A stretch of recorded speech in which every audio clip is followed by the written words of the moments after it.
Okay, if I could have your attention, we'll try to get this evening started. Again, can everyone hear me okay? Good. All right. My name is Tom Simmons. For those of you that don't know me, I happen to have the privilege right now of chairing the board here at the CASA. So I'm going to kind of be the MC tonight. We've done about this is the fourth of these vision summits that we've held, and so hopefully we're getting a little more, I guess, organized at how we present the material.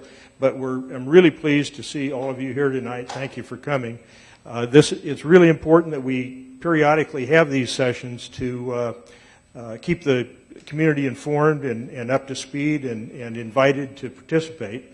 We have a lot of volunteers involved in this process, and those of you that aren't involved yet, if you have a particular interest or a slice of time that you could devote, we'd love to have you participate.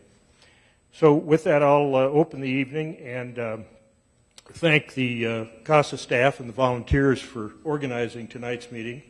And I'll tell you right now that when we've concluded the business part of the meeting, we'll have some time in the lobby. Chef Elias and his team have prepared some desserts for us, so we'll meet out there, those of you that can stay a little while longer, and if you have further questions, we'll be happy to take them at that time. These meetings, as I said before, we're trying to hold them about every few months. We don't have a set schedule, but we want to do it periodically so that as we progress and make decisions and move things along with the renewed Lives Vision campaign that we're running here at the CASA, that we can keep everybody up to speed and give a chance for questions and comments. So this is a chance for us to tell you tonight, we'll try to always repeat this, tell you how we got here, what we've done since the last meeting, and where we're going, and why we believe everything that we're doing here is really necessary for the future of the CASA. So the people that will speak tonight are Father Joe, Dan Clevenger from the Westlake Reed and Laskoski, we abbreviate that WRL for those of you that have heard that term. Dan Clevenger is representing that firm. They've done the architectural work that we've had commissioned to this point. And then Charlie Brown will finish up. He's the general manager of the CASA. I'm sure most of you know Charlie.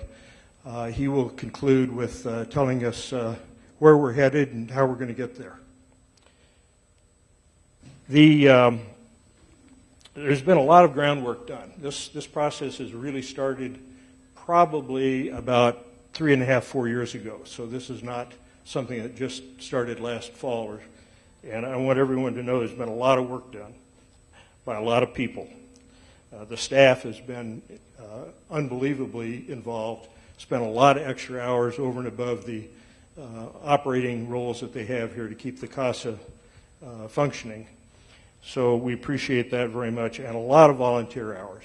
We've had countless people that have been involved, and actually it's growing. From the time that we really got this started with a summer of meetings back in 2008, I believe it was, to date, the amount of people, the number of CASA volunteers, community volunteers, has grown substantially. So I don't know the number of people today. We haven't done a nose count recently, but there are a lot of people involved, and we really appreciate that, and we need that. So what is our vision? Our vision is renewing lives. That's what we're trying to accomplish, and we're trying to make improvements in the CASA, not just physical plant, but also in programming. And so we're doing everything we can to organize this so that the campaign to raise the finances that we need to do this work is comparable to the vision that we have. And what we're trying to do is improve the lives of ourselves, our community, and the world. That's a big statement, but that comprehends how we describe the vision. In addition to that, the work that has to go on to accomplish that is to address spiritual growth, healing, and transformation, and then finally the servicing of others. And this embodies what we have articulated since the beginning of the CASA. That is our vision, and you'll see that on plaques across the campus. So with that, I'm going to turn it over to Father Joe. But first, before he starts with his presentation, I'd like to ask him to open the evening with a prayer. This is from Jeremiah chapter 29. Jeremiah is speaking to the Hebrew people who have left their homeland now, and they're now in what is present-day Iraq. And they're really pretty lost and don't know what to do about the future. Build houses to dwell in, plant gardens and eat their fruits. Take wives and beget sons and daughters. Find wives for your sons and give your daughters husbands, so that they may bear sons and daughters. There, you must increase in number, not decrease. Promote the welfare of the city, for upon its welfare depends your own. For I know well the plans I have in mind for you, says the Lord, plans for your welfare, not for woe, plans to give you a future full of hope. When you call me, when you go to pray to me, I will listen to you. When you look for me, you will find me. Yes, when you seek me with all your heart, you will find me with you, says the Lord. And I will change your lot. The word of the Lord. Please be seated.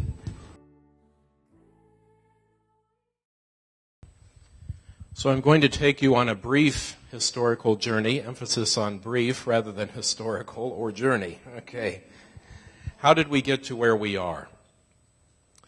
So we the Friars bought this property in 1951. Some of the buildings were already here, built about 10 years before that. That's Rose Court, for example. The current church, the building we're in now, was built in 1954. It was intended for a much smaller group than is in here at the moment. In 1971, this building was enlarged by adding the sacristy behind me. When it was built, I'm standing in the sacristy. The altar was out there farther. Then the church was enlarged again in 1988. That's almost 25 years ago. We began a discernment process as a board of directors between late 2006 and early 2008.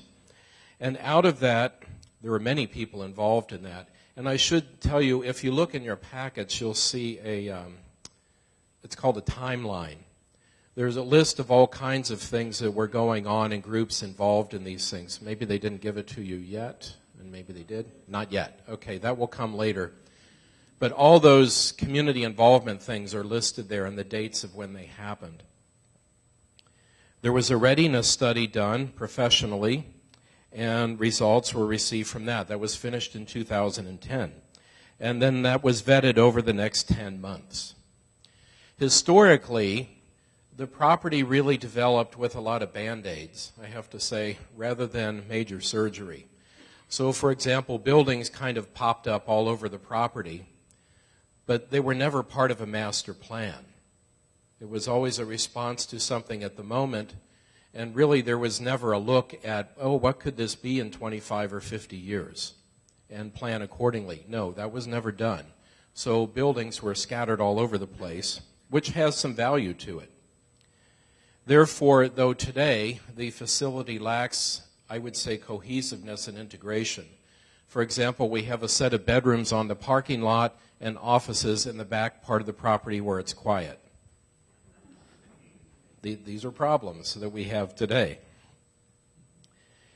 Everything was done with the best of intentions, but absent of a big picture, we wound up with a lot of disjointed, disconnected pictures, which we're working with now. The steering committee of the board approved a full master plan and Renewing Lives campaign. The campaign is about renewing lives first, and that's why we're here. A campaign cabinet made up of mostly community members has been convened to ensure the plans move forward with accountability and also with timeliness. A vision and sustainability department has been formed. We never had this before, to manage and oversee all today aspects of the plan and the campaign. Father Mark Joseph, a Capuchin friar who many of you have met from the province of St. Joseph out of Detroit, that's Father Bill's province, has been retained to work with us. He's a liturgical designer, professional in that field. We retained the architectural firm of Westlake Reed Leskoski. See, I can say that without looking, okay? WRL. We did preliminary discussion as a courtesy between the friars and the bishop of the diocese so that he's aware of what we're thinking about and the direction we might be going in.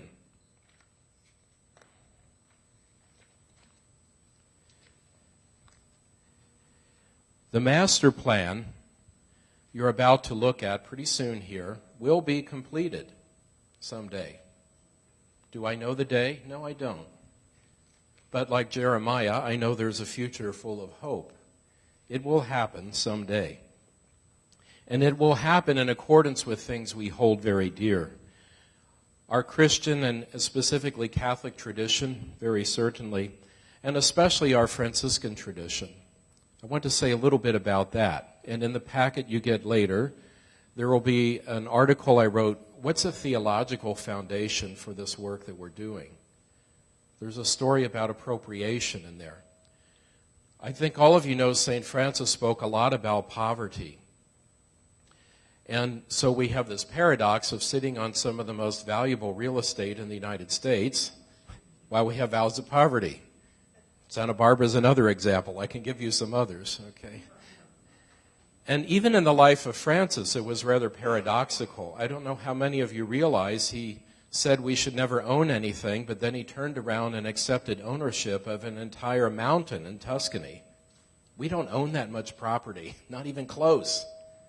And he took ownership. We have the deed. It's not question. It's not use. It's ownership. And he said of the Porziuncula, the little chapel near Assisi, he said to the friars, never leave this place. What's going on? So we begin to understand it if we realize what he's talking about is non-appropriation. Appropriation is a claim that you own the good that something is providing. We have to stop doing that and remind ourselves always of that. We do not own the good that the casa is today. And where it will go in the future is not ours. It's where it will go in the future. It will be part of that community. So we learn to not appropriate things, to control them as if it's always this way and always will be for us, and aren't we special?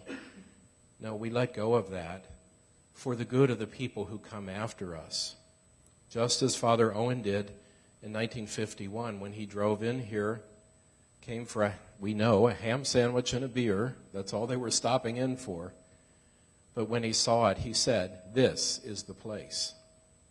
It's very different from what he thought in 1951. We're going to be sensitive to our history. We're not tearing everything down. The scale, the intimacy of this place, all these little courtyards and smaller areas where you can feel kind of secure. We have a beautiful natural environment. My gosh, this property between these two mountains, what a legacy we got. Father Owen didn't appropriate that to himself. He left it here for us. We're ensure all the dimensions of the casa we hold dear are respected and upheld and made better by what we do.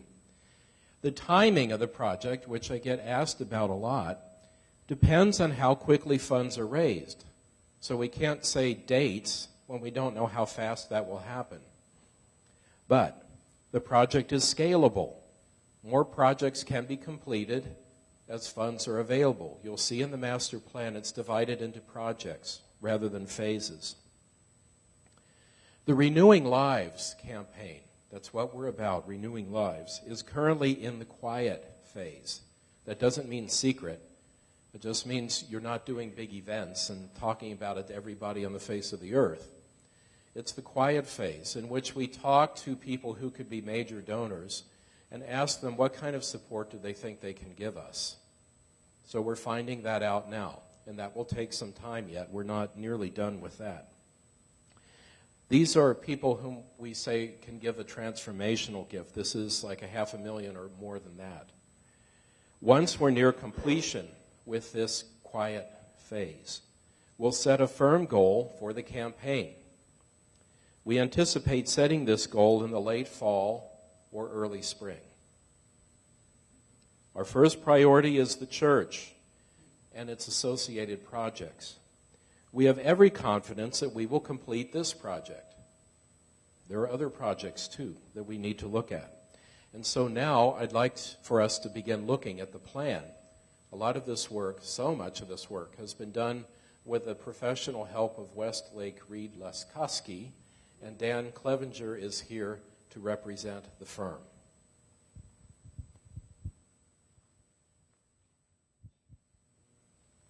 All right. Thank you, Father Joe. Good evening, everyone. It's truly a privilege for us to be working here with you and working with everyone at the CASA. I was fortunate to be here recently for several services, including Easter, and it was really a reaffirming experience. It let us know that we're really working with a truly special community here at the CASA. As architects, we strive to work on projects that can inspire others. We already know there's inspiration within the community here at the CASA. So our job is really to channel that inspiration into the designs that we're proposing. So just to share a little bit about our firm, Westlake Reed Laskowski focuses on work that improves the experience of community. So many of our clients are nonprofit organizations. So we do and focus on work that provides for the greater good. We're a national practice. In addition to our office in Phoenix, we have offices in Cleveland, Washington, D.C., New York, and Los Angeles. So we've been working in Phoenix since 1995, when we started working on the restoration and renovation of the historic Orpheum Theater, which some of you may be familiar with. So this project brought us here from our home office in Cleveland, Ohio, where our firm was founded by the son of President Garfield in 1905.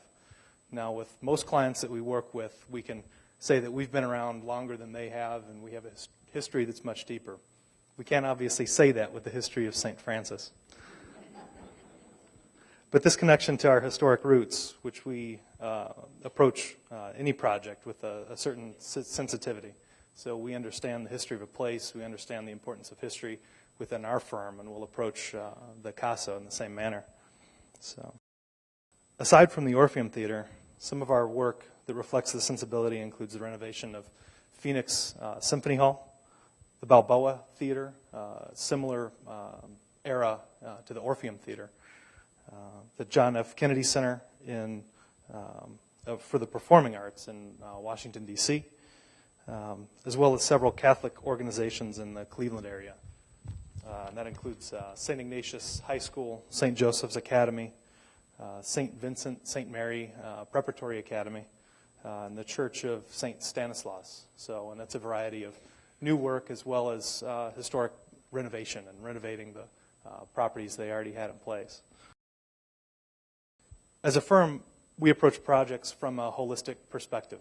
So in addition to architecture, we have engineers on staff, from mechanical to electrical, structural, including specialized disciplines such as audio-video, theatrical support, and acoustics. So which you can see, and even in the environment we're here in today, are all critical elements. So we approach that from the start of a project, as we know it's critical to the proper functioning of how the building will work and how you're going to use it for years to come. To get into a little bit of our process and how we've started to work here with management and committees here at the CASA. Some of you may have seen us around over the summer in the hottest months, unfortunately. But we were taking measurements, sketching interior spaces, filling in kind of the gaps where some of the existing as-built drawings were lacking, climbing on rooftops, which is especially difficult in summer heat. So, but it gave us a better understanding of which buildings need simply a facelift, new coat of paint, some minor changes, to which require a little more extensive renovation. So this also gave us an opportunity to get to better know the campus and really understand what makes it so beloved by the community. That was the first thing that was incredibly obvious to us. So whoever we would talk to, whether it's staff, whether it's people that are here for service, it doesn't matter. There's an attachment here that runs very, very deep. So in addition to the existing building assessment, we also work to better understand your goals and vision. So working with Charlie, Father Joe, as well as the building committee that has very much helped us guide our process. But we also started to meet with several individuals that are focused on specific ministries here at the CASA.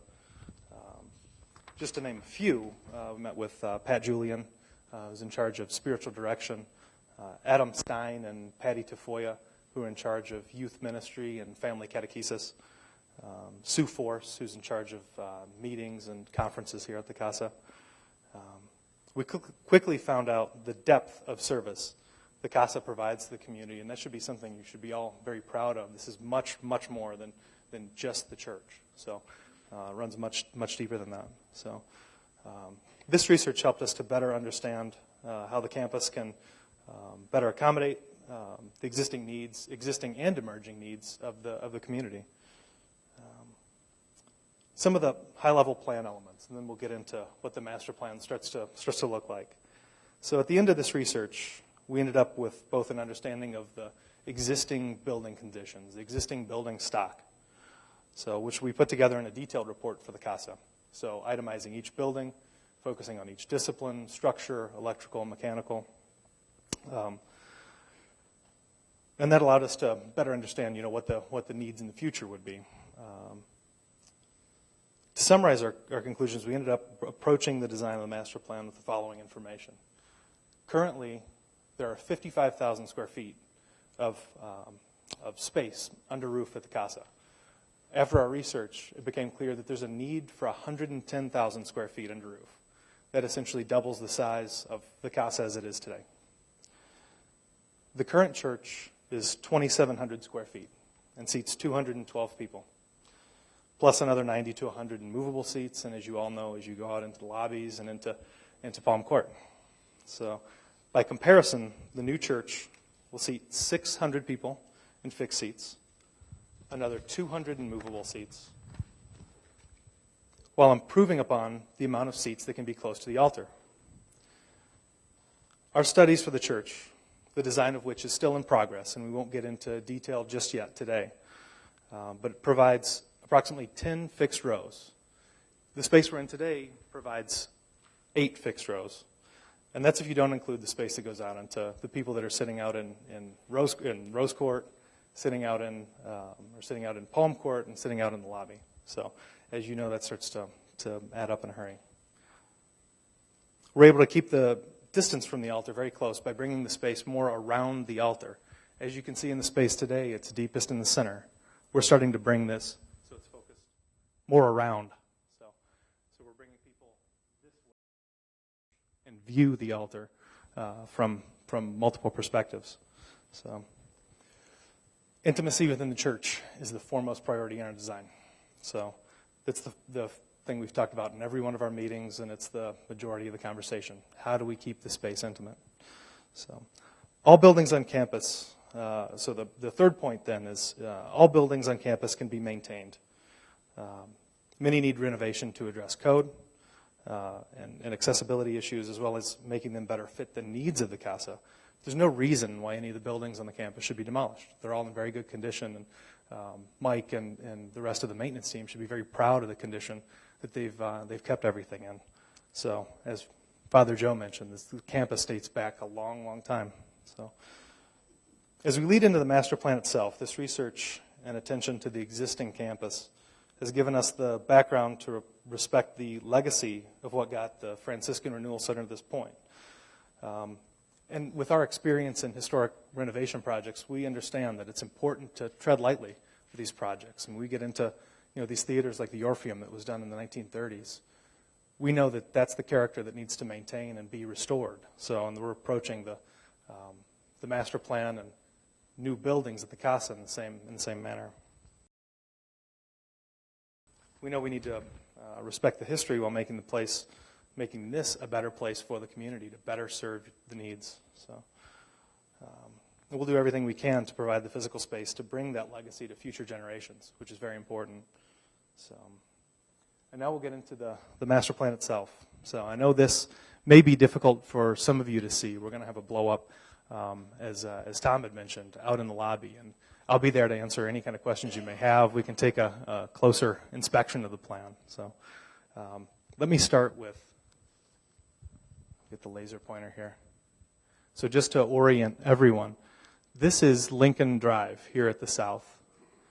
This is the space that we're in today, the existing church.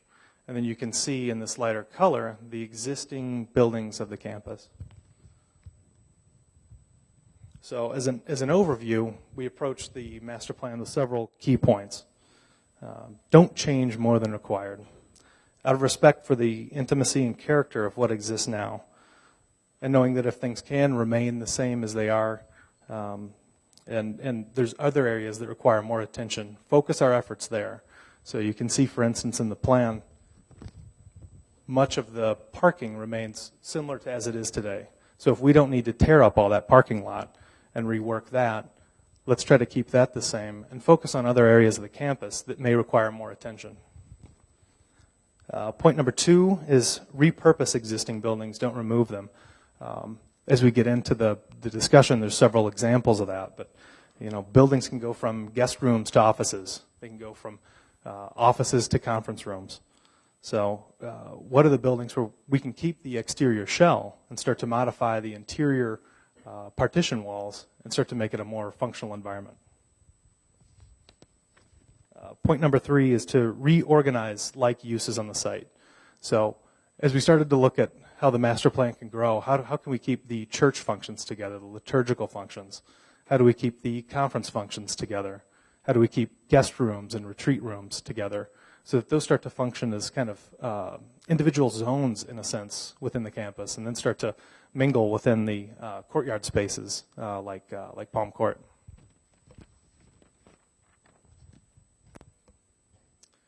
Point number 4 is to zone the site from north to south. So as you know, in your entry experience, you have a loud sort of presence here of Lincoln Drive. So we've started to look at, how do we leave this as kind of that entry zone, and then start to gradually step back where this becomes an active portion of the campus, starts to become more quiet, more tranquil, more comfortable, and then really treat the north portion of the campus as an area for silent meditation. So, and point 5 is to plan with enough flexibility to allow for evolution and change over time. So Father Joe mentioned how there's been Band-Aids over time and the lack of a cohesive plan that can be built over time. So we want to plan with enough ideas and framework to start that the campus can start to evolve over time. So, and I'll be referring to the new work that we have here as projects, as the master plan is still fluid at this point. This might not turn out to be the order necessarily in which all the work is done at the campus. So we'll start with Project A, which consists of the new church, the new liturgical elements. So the new church is right here. Liturgical elements, so this is an example of repurposing an existing building. This is Capistrano. Right now this is guest rooms that face onto the parking lot. This becomes liturgy offices and areas for new choir room and music. Close relationship to the church, so a functional relationship. So, and this becomes the area for family catechesis and youth ministry. So these functions are all tied together and in close proximity to the existing church and the Blessed Sacrament Chapel. So this is also an example of how these start to work as a functional zone within the campus, where those have a strong relationship to one another. So Project B is the conference center, which is on the east side of the property. So this is designed for 400 people and set up with flexible partitions on the inside so it can meet a variety of scenarios.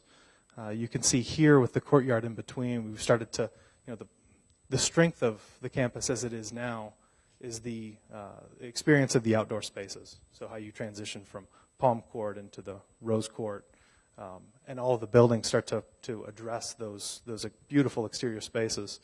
Similar approach here, where we have the conference center and then guest rooms on a second-story building with conference rooms below.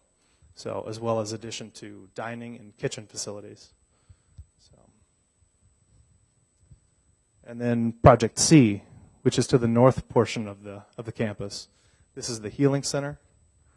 You can see here in the center, single-story guest rooms, casita guest rooms, which are designed as sort of a cluster of 4 rooms, so it may be more appropriate for group retreats.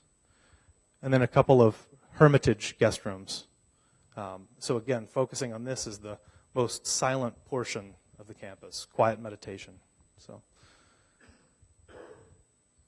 and then Project D would focus on addition to the administration building here, the maintenance building towards the center of the campus, keeping it away from the quiet meditation area, columbarium, renovation of the existing buildings, and the renovation of the existing pool and deck, that can be put to better use. So it would still have the pool, but just start to reduce that in size.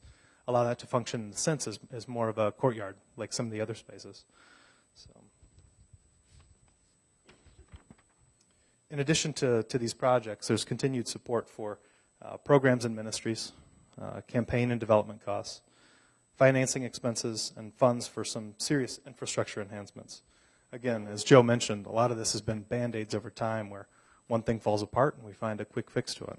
So this starts to give us the framework to work within that. So another focus as we get into more detail with the planning of individual projects is a focus on sustainability, sustainable practices, which make best use of our valuable resources. We see the new construction as being designed to meet LEED, and I know some of you may not be familiar with that, but it's sort of a scoring system that's used to rate how sustainable and how environmentally efficient a building is. So, and this approach is supported by the way that we operate as a firm. We're not only an architecture firm, we're an engineering firm, and we combine all these practices from the start of a project so that they're all integrated and considered from the outset. So, in close, we look forward to leveraging our substantial experience in similar projects. So, respecting the past while providing vision to the future. We are so glad, so honored to have been selected as your architect. From imagining the possibilities to the planning, permitting, right through the final architectural plans, we look forward to being involved and helping in every step of the way. So, now I turn the floor over to Charlie. It's up to you. Well done. Well done, Dan.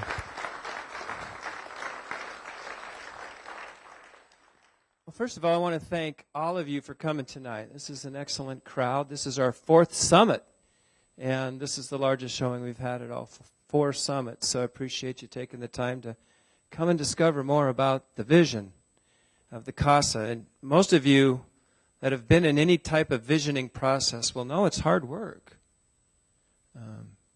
With an awful lot of, just an awful lot of opinions and ideas and thoughts from an awful lot of people that care. And I guess I kind of want to start off by saying that I believe that the Spirit has been involved from the get-go at the CASA. And it's clear to me that the Spirit is involved in this process now.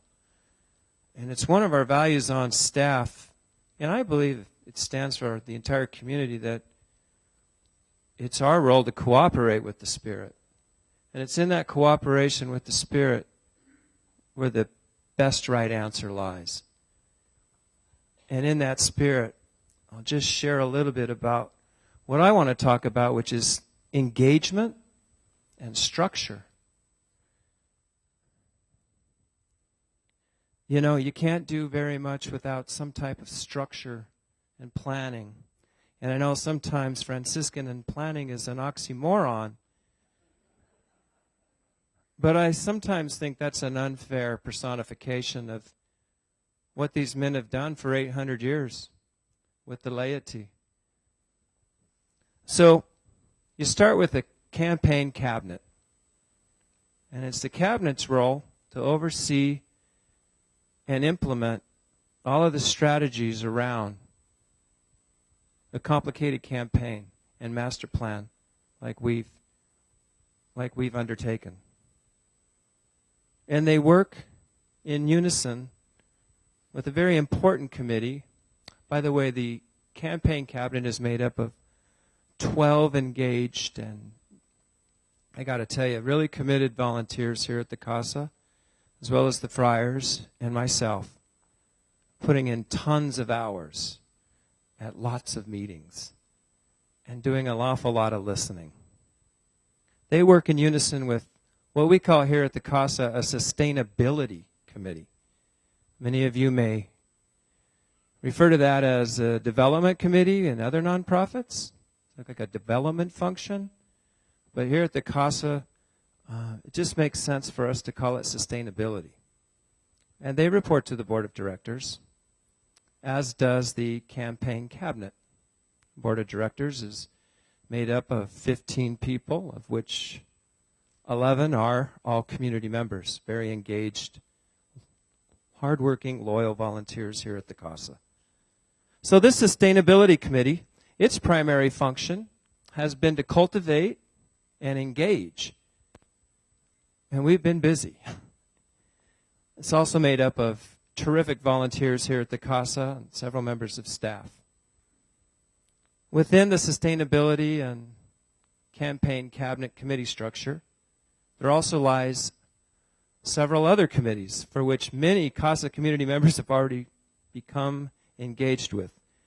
One is a communication committee. Communication committee's primary role is to unfold the information and share it internally and externally with all of the different stakeholders that care about this place. There's a building committee made up of tremendously talented CASA community members who have decades of years of experience of master planning and construction. And their primary role right now is to keep this guy honest and his firm, as well as lots of input and work, and beyond that, working with the county and all of the other government entities, which can get very complicated very quickly. They're doing a tremendous job. There's a lot of different subcommittees of the cabinet who are broken out by the various ways that the fundraising will unfold. There's an interesting committee called the Community Engagement Committee. Now, these are folks that are looking for new ways to have some fun around here and inspire people to attend and get to know each other and tell their stories. And you'll hear more about that in the future. And quite frankly, the hardest working committee, I'll have to say it, is what we call the Gratitude Committee. This Gratitude Committee is made up of almost, I think it's 10 people now, close to 10 people, that do nothing but thank people. They thank them for their hours and hours of commitment as volunteers, as well as their financial gifts to the CASA. They've made close to 2,000 phone calls to members of the community. Some of you maybe twice. But that's okay. Who really cares about being thanked twice? I don't. And the response we're getting from, I'd say, the majority of people in this community is that they're just so in love with everything that happens here. They're very concerned about anything that happens here. But they want to be involved, they want to be engaged, and they want to hear about it. It's all important stuff for us here on staff and the volunteers in the committee.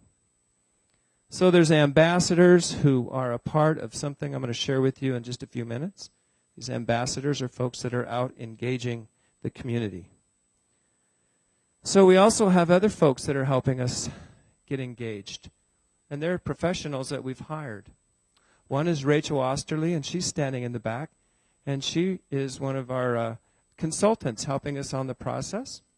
And for the last year, Patricia Leach has been helping us in many profound ways in helping us set the strategy for the Renewing Lives vision.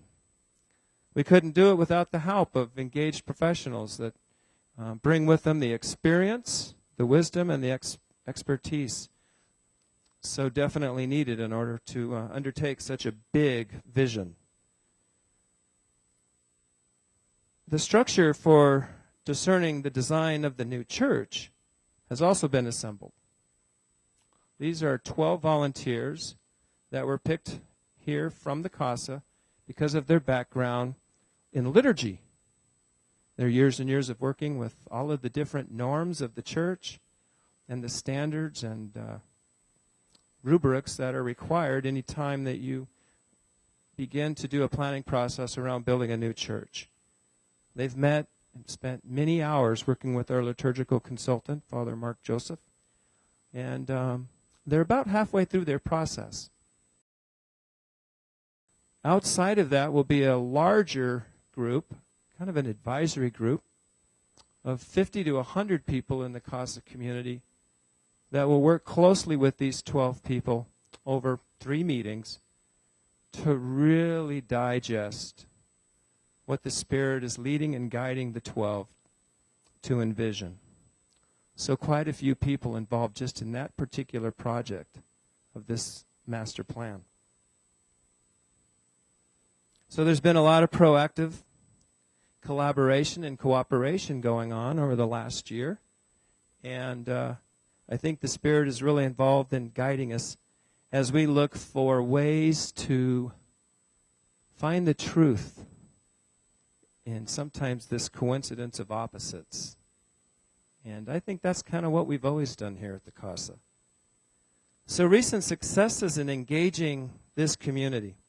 Well, you know, this November we kicked off the celebration of the 60th anniversary of this remarkable and spiritual place.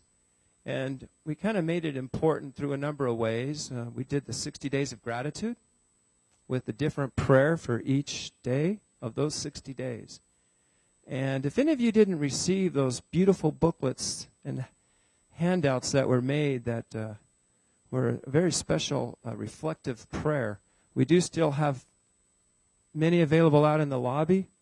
And I think it's really something that everybody in our community should hang on to and hold on to. We have board members that keep them in their wallets and their purses, and when we do prayer at the board meeting or at some of these subcommittee meetings, sometimes that's the first thing that comes out, and that's how we kick off our prayers. It's very important that we stay attached to our past as we embark on our future together. And it's through these reflective moments, I think, that we really ground ourselves in making sure we do that. So we also, we had this wonderful kiosk out there. I'm not sure if many of you saw it, but it was kind of cool, where you could pin up something that you were grateful for here at the CASA. And I know some got rained on, but that didn't matter. What mattered was that you placed that up on that kiosk, because every one of those were prayed upon at one of our masses as an important part of our history. We held our first Vision Summit just like this back in October, and since then we've had 4. So some of you have been to a few of those, which we think is fantastic. Just shows your interest and commitment. But each time we have one, we get another group of folks that are beginning to hear more and more about what we're doing. We launched something that I think is probably really exciting, and maybe the most exciting thing happening outside of Mass and retreats, and that's something we call Discover the Vision Tours. The Discover the Vision Tours are part of a comprehensive fundraising strategy that we embarked on through the guidance of Rachel Osterly. And it's made up of 5 to 6 staff members, Father Peter as well. And we give a 55-minute tour of the campus right through Palm Court, telling stories about how the CASA has changed the lives of families and people throughout these 60 years. And some of these stories are really touching. And more than one person is left with a tear in their eye about what this place has meant to them. But what it does is it gives you a chance to integrate further beyond the liturgy about what happens on this 24-acre campus every day of the week. And there's a lot going on. And we figured this was a great way to help this Sunday community, as well as those that have never visited the Casa, get a quick 55-minute look at what is going on here. So we launched those tours in January, and probably close to 80 people, maybe more, have attended these tours. We follow up with them after the tour with a phone call to find out what they felt, what they heard. We always end up right here in the church at the end of the tour. And it's quite astonishing what people will share with you 3 days later after that tour. Most of them, probably won't be surprised to hear this, are so excited they want to bring somebody on a next tour. They want to share what's going on here at the Casa. Because we've all been in those situations where someone says, what goes on over there at that Casa? And you're like, boy, a lot. So now you have an opportunity. And there's brochures out in the lobby that we're going to make sure that you get before you leave that have all the dates of the tours and the times of the tours. And we really encourage everybody here to please come on one of these tours. In fact, you might get a free lunch, and I don't think that's such a bad thing either. So, we welcome you to continue to ask questions about what's happening here, what's going on here, and how can I get involved. We've already named one way to get involved, and that's just to come take a tour. Another way to get involved is to invite friends or family or other community members to a future Vision Summit just like this and ask questions. In addition to our question and answer session here at the end, we really invite you to stop by and chat with me, chat with Ryan Hill, one here. He's one of our development specialists, and just ask questions. We have email and voicemail and any way that you might need to integrate with us and ask more questions about why we're doing this, what we're up to, and what's it all about. You know, our church registrations have tripled since 2006. Our conference business has grown 200% in the last decade.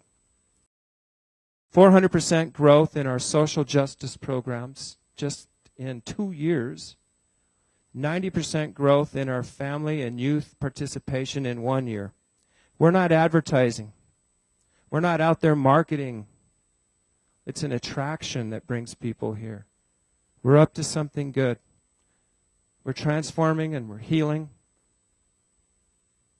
We offer spiritual growth to a society that is so thirsty and hungry for the programs that are offered here.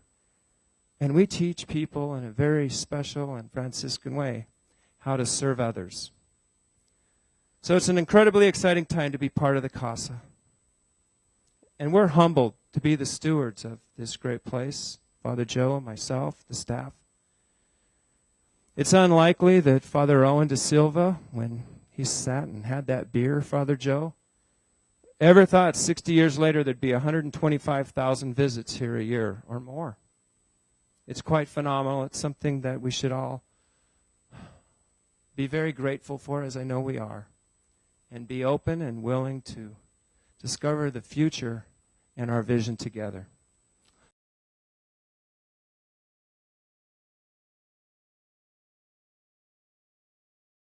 So, first of all, again, I want to thank everyone for coming. Really appreciate it. And thank Charlie and Dan and Father Joe for their presentations. I think they were excellent.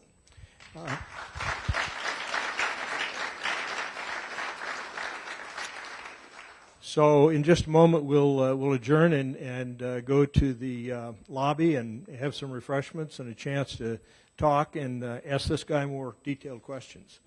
So, but before we do, I'd like to ask Father Joe to close with a prayer. Good. Automatic. Everybody's up. Okay. For this one, I want to read you a piece of a brief document from around the year 12, we think it's somewhere around 1250, maybe 1260. And we believe these are actually the words of St. Clare, talking about how Francis asked people to help him in a project of building. This is what we're pretty sure she said. These are her words. While he was continuing with some other workers in that project of rebuilding San Damiano, Francis used to call with a loud voice in the joy of the Spirit to those living near or passing by the church, and would say to them, "Come and help me in this project for the church of San Damiano, which will be in the future a monastery of women, by whose fame and life our Heavenly Father will be glorified throughout the entire church." In that way, filled with the spirit of prophecy, he actually predicted the future. For this is that sacred place in which the glorious religion and most excellent order of poor ladies had its joyful origin because of St. Francis. Now we ask the Lord in this place, in the Spirit, as Francis did, to speak to others, to say, "Come and help us in this project of building at the Renewal Center," that all of us, filled with the spirit of prophecy, might actually predict the future, because we recognize that in this sacred place, the glorious religion and practice of the Franciscan order, and the friars and the laity, has a great origin and will have a beautiful future. May the Lord give us grace, the Father, the Son, and the Holy Spirit. And thanks again for coming.